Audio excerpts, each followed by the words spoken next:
ನಮಸ್ಕಾರ. ಭಾರತೀಯ ರೈಲ್ವೆಯ ಇತಿಹಾಸ ಅಂದಾಕ್ಷಣ ನಮ್ಗೆಲ್ಲ ಏನ್ ನೆನ್ಪಾಗುತ್ತೆ? ಬನ್ನಿ, ಇವತ್ತಿನ ಈ ವಿಶೇಷ ವಿಶ್ಲೇಷಣೆಯಲ್ಲಿ ರೈಲ್ವೆಯ ಮೂಲದ ಬಗ್ಗೆ ಇರುವ ಕೆಲವು ಅಚ್ಚರಿಯ ಸಂಗತಿಗಳನ್ನ ಮತ್ತು ಆಧುನಿಕ ರೈಲು ಇಂಜಿನ್ಗಳನ್ನ ಸುಲಭವಾಗಿ ಗುರುತಿಸುವ ಆ ರಹಸ್ಯ ಭಾಷೆಯನ್ನ ಒಟ್ಟಿಗೆ ಡಿಕೋಡ್ ಮಾಡೋಣ. ಇವತ್ತು ನಾವು 1850ರ ದಶಕದ ಒಂದು ಅಚ್ಚರಿಯ ಮೊದಲ ರೈಲಿನ ಕಥೆ, ಭಾರತದ ಕೈಗಾರಿಕಾ ಕ್ರಾಂತಿಯ ಜೊತೆಗಿನ ಅದರ ನಂಟು, ರೈಲುಗಳ ರಹಸ್ಯ ಮ್ಯಾಟ್ರಿಕ್ಸ್, ಡೀಸೆಲ್ ಮತ್ತು ಎಲೆಕ್ಟ್ರಿಕ್ ಎಂಜಿನ್ಗಳು, ಹಾಗೆ ಕೊನೆಯಲ್ಲಿ ನಮ್ಮ ಐತಿಹಾಸಿಕ ಸ್ಟೀಮ್ ಎಂಜಿನ್ಗಳ ಪರಂಪರೆಯ ಬಗ್ಗೆ ತಿಳ್ಕೊಳ್ಳೋಣ. ಸರಿ, ಹಾಗಾದ್ರೆ ನಮ್ಮ ವಿಶ್ಲೇಷಣೆಯನ್ನ ಒಂದು ದೊಡ್ಡ ತಪ್ಪು ಕಲ್ಪನೆಯನ್ನ ಮುರಿಯೋದರ ಮೂಲಕನೇ ಶುರು ಮಾಡೋಣ. ಭಾರತದಲ್ಲಿ ಮೊದಲ ರೈಲು ಯಾವಾಗ ಓಡ್ತು ಅಂತ ಕೇಳಿದ್ರೆ ಬಹುತೇಕರು 1853ರಲ್ಲಿ ಬಾಂಬೆಯಿಂದ ಠಾಣೆಗೆ ಹೋದ ಪ್ಯಾಸೆಂಜರ್ ರೈಲು ಅಂತ ಬಹಳ ಕಾನ್ಫಿಡೆಂಟ್ ಆಗಿ ಹೇಳ್ತಾರೆ. ಆದ್ರೆ ಅಸಲಿ ವಿಷಯ ಏನಪ್ಪಾ ಅಂದ್ರೆ ಆ ಉತ್ತರ ತಪ್ಪು. ನಿಜವಾದ ಕಥೆ ಶುರುವಾಗೋದು 1851ರಲ್ಲಿ. ಬಂಗಾಲ್ ಸ್ಯಾಪರ್ಸ್ ತಂಡ ಬ್ರಿಟನ್ನಿಂದ ಥಾಮಸನ್ ಅನ್ನೋ ಹೆಸರಿನ ಒಂದು ಸ್ಟೀಮ್ ಇಂಜಿನ್ ಅನ್ನ ತರಿಸ್ಕೊಳ್ತಾರೆ.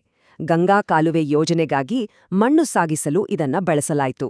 ಅಂದರೆ ಆ ಪ್ರಸಿದ್ಧ ಬಾಂಬೆ ಠಾಮ್ನೆ ಪ್ರಯಾಣಿಕ ರೈಲಿಗಿಂತ ಬರೋಬ್ಬರಿ 2 ವರ್ಷಗಳ ಮೊದಲೇ ಈ ಸರಕು ಸಾಗಣೆ ರೈಲು ರೂರ್ಕಿಯಲ್ಲಿ ಓಡಿತ್ತು. ಆಶ್ಚರ್ಯ ಅಲ್ವಾ? ಇನ್ನು ಮುಂದಿನ ವಿಚಾರಕ್ಕೆ ಬರೋಣ. ನಮ್ಮ ದೇಶದ ಭಾರಿ ಕೈಗಾರಿಕೆಗಳ ಬೆಳವಣಿಗೆಗೂ ರೈಲ್ವೆಯ ವಿಸ್ತರಣೆಗೂ ಎಂಥ ನೇರವಾದ ಲಿಂಕ್ ಇತ್ತು ಅನ್ನೋದು ನಿಜಕ್ಕೂ ಕುತೂಹಲಕಾರಿ. ಉದಾಹರಣೆಗೆ ಜಮ್ಷೆಡ್ಪುರ್ ಸ್ಟೀಲ್ ವರ್ಕ್ಸ್ ಅಂದರೆ ಟಾಟಾ ಐರನ್ ಅಂಡ್ ಸ್ಟೀಲ್ ಕಂಪನಿಯನ್ನೇ ತೆಗೆದುಕೊಳ್ಳಿ. 1907ರಲ್ಲಿ ಶುರುವಾಗಿ 1912ರ ಹೊತ್ತಿಗೆ ಉತ್ಪಾದನೆ ಆರಂಭಿಸಿದ ಈ ಕಂಪನಿ ಇಂಡಿಯನ್ ರೈಲ್ವೆ ಬೋರ್ಡ್ಗೆ ಉಕ್ಕಿನ ಹಳಿಗಳನ್ನ ಪೂರೈಸುವ ಬೃಹತ್ ಕಾಂಟ್ರಾಕ್ಟ್ ಪಡೆಯಿತು. ನೀವೊಮ್ಮೆ ಊಹಿಸಿ, 1920ರ ದಶಕದ ವೇಳೆಗೆ ಇದು ವರ್ಷಕ್ಕೆ ಬರೋಬ್ಬರಿ 1,20,000 ಟನ್ ಉಕ್ಕನ್ನ ಉತ್ಪಾದಿಸ್ತಾಯಿತ್ತು. ಗೋರುಮಹಿಸಾನಿ ಮತ್ತೆ ಬಾದಾಂಪಾಹಾರ್ ಗಣಿಗಳಿಂದ ಕಚ್ಚಾ ಕಬ್ಬಿಣ ಬರ್ತಾಯಿತ್ತು. ಇದೇ ನೋಡಿ ರೈಲ್ವೆಯನ್ನ ಕೇವಲ ಮಣ್ಣು ಸಾಗಿಸುವ ಮಟ್ಟದಿಂದ ಲಕ್ಷಾಂತರ ಟನ್ ದೇಶೀಯ ಉಕ್ಕಿನ ಹಳಿಗಳ ಬೃಹತ್ ಜಾಲವಾಗಿ ಬದಲಾಯಿಸಿದ್ದು. ಆರಂಭಿಕ ರೈಲ್ವೆಯ ಕೆಲಸಗಳು ಹೇಗೆ ನಡೀತಿತ್ತು ಅನ್ನೋದನ್ನ ಅರ್ಥ ಮಾಡ್ಕೊಳ್ಳೋಕೆ ಇದೊಂದು ಬೆಸ್ಟ್ ಎಕ್ಸಾಂಪಲ್. ಒಂದು ಕಡೆ ದೇಶಾದ್ಯಂತ ಬೃಹತ್ ಪ್ರಮಾಣದ ಉಕ್ಕನ್ನ ಸಾಗಿಸಲು ಬಂಗಾಳ-ನಾಗ್ಪುರ್ ರೈಲ್ವೆಗೆ ಸೇರಿದ ದೊಡ್ಡ ದೊಡ್ಡ ಬ್ರಾಡ್ಗೇಜ್ ಲೈನ್ಗಳಿದ್ರೆ, ಇನ್ನೊಂದು ಕಡೆ ಅದೇ ಕಾರ್ಖಾನೆಯ ಒಳಗಡೆ ಮಾತ್ರ ಬಳಸ್ತಿದ್ದ ಅದಿರು ಸಾಗಿಸಲು ಬೇಕಾದ 2-3 ಅಡಿ ಅಗಲದ ಪುಟ್ಟ ಪುಟ್ಟ ನ್ಯಾರೋ ಗೇಜ್ ಟ್ರ್ಯಾಕ್ಗಳಿದ್ದು. ಬೃಹತ್ ಇಂಜಿನ್ಗಳು ಮತ್ತು ಸಣ್ಣ ಕಿರಿದಾದ ಇಂಜಿನ್ಗಳು ಒಂದೇ ಸಮಯದಲ್ಲಿ ಬೇರೆ ಬೇರೆ ಸ್ಕೇಲ್ನಲ್ಲಿ ಕೆಲಸ ಮಾಡ್ತಿದ್ದ ಆ ಕಾಲದ ಚಿತ್ರಣ ಕಣ್ಣಿಗೆ ಕಟ್ಟುವಂತಿದೆ. ಸರಿ, ಈಗ ನಮ್ಮ ಇಂದಿನ ವಿಶ್ಲೇಷಣೆಯ ಅತ್ಯಂತ ಮುಖ್ಯವಾದ ಘಟ್ಟಕ್ಕೆ ಬರೋಣ. ಅದೇ ಆಧುನಿಕ ಯುಗದ ರೈಲುಗಳನ್ನ ಗುರುತಿಸೋದು. ಸಾವಿರಾರು ಬೃಹತ್ ರೈಲುಗಳನ್ನ ಸರಿಯಾಗಿ ಗುರುತಿಸಲು ಒಂದು ಸೂಪರಾದ ರಹಸ್ಯ ಭಾಷೆ ಅಥವಾ ಮ್ಯಾಟ್ರಿಕ್ಸ್ ಅನ್ನೇ ಸೃಷ್ಟಿಸಲಾಗಿದೆ. ಈ ಕೀಲಿಕೈ ಅರ್ಥ ಮಾಡ್ಕೊಂಡ್ರೆ ಸಾಕು ಯಾವ ರೈಲು ಅಂತ ನೀವೇ ಹೇಳ್ಬೋದು. ನೋಡಿ, ಮೊದಲ ಅಕ್ಷರ ಟ್ರ್ಯಾಕ್ನ ಗೇಜನ್ನ ಸೂಚಿಸುತ್ತೆ. ಬ್ರಾಡ್ ಗೇಜ್ಗೆ ಡಬ್ಲ್ಯೂ, ಮೀಟರ್ ಗೇಜ್ಗೆ ವೈ ಮತ್ತು ನ್ಯಾರೋ ಗೇಜ್ಗೆ ಝೆಡ್ ಅಥವಾ ಎನ್. ಎರಡನೇ ಅಕ್ಷರ ಇಂಧನದ ಬಗ್ಗೆ ಹೇಳುತ್ತೆ. ಡೀಸೆಲ್ಗೆ ಡಿ, ಎಸಿ ಕರೆಂಟ್ಗೆ ಎ, ಡಿಸಿಗೆ ಸಿ. ಇನ್ನು ಮೂರನೇ ಅಕ್ಷರ ಆ ರೈಲಿನ ಕೆಲಸವೇನು ಅಂತ ಹೇಳುತ್ತೆ. ಗುಡ್ಸ್ ಅಥವಾ ಸರಕು ಸಾಗಣೆಗೆ ಜಿ, ಪ್ಯಾಸೆಂಜರ್ ರೈಲಿಗೆ ಪಿ ಅಥವಾ ಎರಡಕ್ಕೂ ಬಳಸುವ ಮಿಕ್ಸ್ಡ್ ರೈಲಿಗೆ ಎಂ. ಈ ಅಕ್ಷರಗಳ ಜೊತೆಗೆ ಕೊನೆಯಲ್ಲಿರುವ ನಂಬರ್ ನೋಡಿದ್ರೆ ಆ ರೈಲಿನ ಹಾರ್ಸ್ ಪವರ್ ಅಥವಾ ಅಶ್ವಶಕ್ತಿ ಕೂಡ ಗೊತ್ತಾಗೋಗುತ್ತೆ. ಬನ್ನಿ ಇದನ್ನ ಪ್ರಾಕ್ಟಿಕಲ್ ಆಗಿ ಟೆಸ್ಟ್ ಮಾಡೋಣ. WDP-4 ಎಂಜಿನ್ ತಗೊಳ್ಳಿ.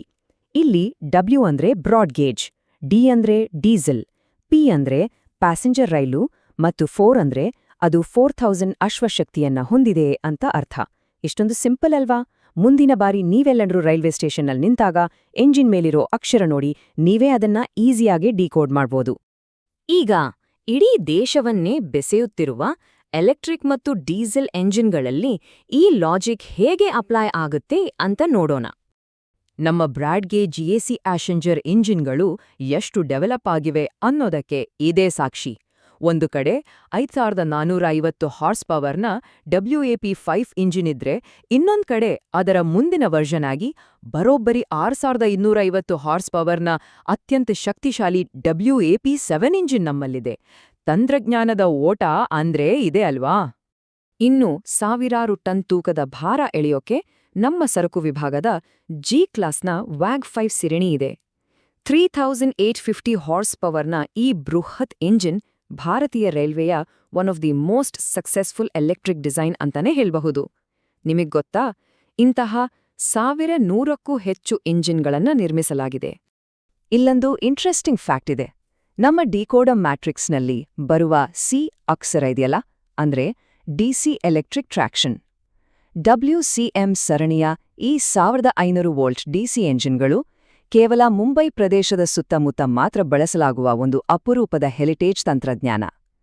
ಆದ್ರೆ ದೇಶದ ಉಳಿದೆಲ್ಲ ಕಡೆಗಳಲ್ಲಿ ನಮ್ಮ ಬೃಹತ್ WAG ಮತ್ತು WAP ಎಂಜಿನ್ಗಳಿಗಾಗಿ 25 kV AC ವಿದ್ಯುತ್ ವ್ಯವಸ್ಥೆಯನ್ನೇ ಸ್ಟ್ಯಾಂಡರ್ಡ್ ಆಗಿ ಬಳಸಲಾಗುತ್ತೆ. ಆಧುನಿಕ ರೈಲುಗಳಿಗೆ ಅಕ್ಷರಗಳ ಮ್ಯಾಟ್ರಿಕ್ಸ್ ಇದ್ರೆ, ನಮ್ಮ ಹಳೆಯ ಕಾಲದ ಹಬೆ ಇಂಜಿನ್ ಅಥವಾ ಸ್ಟೀಮ್ ಇಂಜಿನ್ಗಳ ಇತಿಹಾಸವೇ ಬೇರೆ.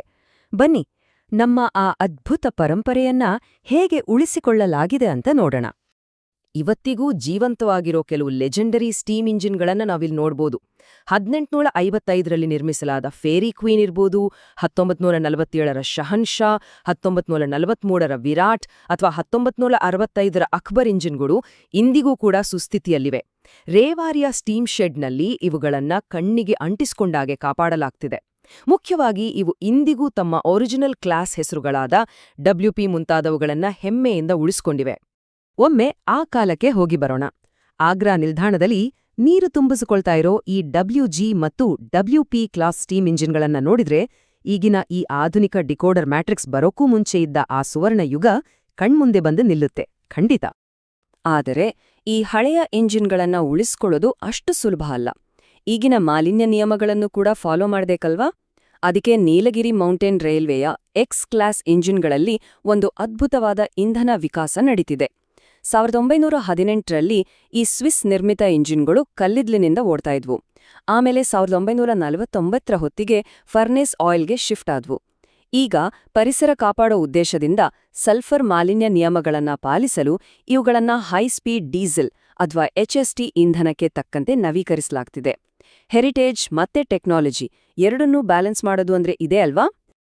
ಇವತ್ತಿನ ವಿಶ್ಲೇಷಣೆಯ ಕೊನೆಯಲ್ಲಿ ನಿಮಗೊಂದು ಪ್ರಶ್ನೆ. ಇಡೀ ಜಗತ್ತು ಈಗ ಬ್ಯಾಟರಿ ಮತ್ತು ಹೈಡ್ರೋಜನ್ ತಂತ್ರಜ್ಞಾನಗಳತ್ತ ವೇಗವಾಗಿ ಓಡ್ತಾ ಇದೆ.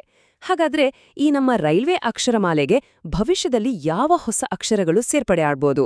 ಮೂಲ ಸೌಕರ್ಯಗಳು ಬದಲಾದಂತೆ ಭವಿಷ್ಯದ ಎಂಜಿನಿಯರ್ಗಳು ರೈಲುಗಳ ಈ ರಹಸ್ಯ ಭಾಷೆಯನ್ನ ಹೇಗೆ ಮರುಬರಿತಾರೆ ಅನ್ನೋದು ನಿಜಕ್ಕೂ ಕುತೂಹಲಕಾರಿ.